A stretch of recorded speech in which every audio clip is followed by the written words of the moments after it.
Civil ওয়ার্কারদের সবথেকে যদি আমি বলবো, যদি সবথেকে যেটা রিস্কি এবং সেন্সিটিভ কাজ সেটা হচ্ছে আউটে যে মাথা ঝুলিয়ে যে প্লাস্টারটা করে, এটা তো আমাদের প্রায় এটা আমাদের 14 তলা বিল্ডিং। উপরে যেটা যে আমরা কাস্টিং করে রাখছি এটা হচ্ছে প্যারাপেট। তো প্যারাপেটের এই পাশে ওনারা হচ্ছে অনেকগুলো ইউয়ের মতো করে স্ল্যাবে রড গেড়ে এটা থেকে এই রশিগুলো বেঁধে আউটে মাছা ঝুলাচ্ছে। ওই যে একটা মাছা দেখা যাচ্ছে এখানে, ওই যে হোলো বক্স দিয়ে বানাইছে।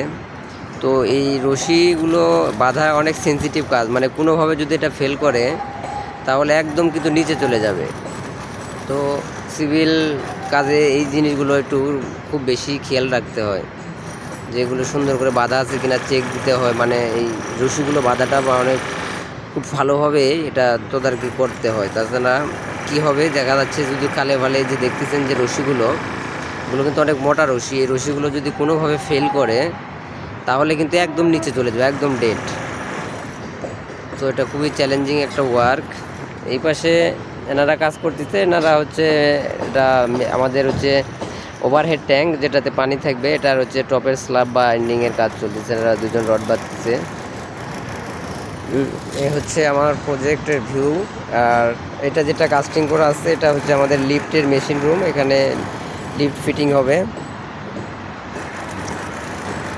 এই পাশেরটাও এই পোর্শনে যেটা দেখতেছেন এই যে রেডি করা আছে এটা আমাদের হচ্ছে ওভারহেড ট্যাঙ্ক। চারপাশে 4টা উইং, এই যে যেগুলো কাস্টিং করা আছে প্যারাপেট কোপিং এগুলো কমপ্লিট হয়ে গেছে।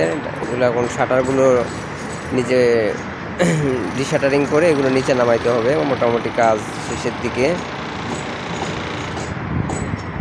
এবং আমি আছি একদম টপে। এখান থেকে একদম এলিভেটেড খুব সুন্দরভাবে দেখা যাচ্ছে, কি সুন্দর মনে হচ্ছে ছেলে, একদম স্পষ্ট দেখা যায় এলিভেটেড এক্সপ্রেস আমাদের বিল্ডিংয়ের সাথেই।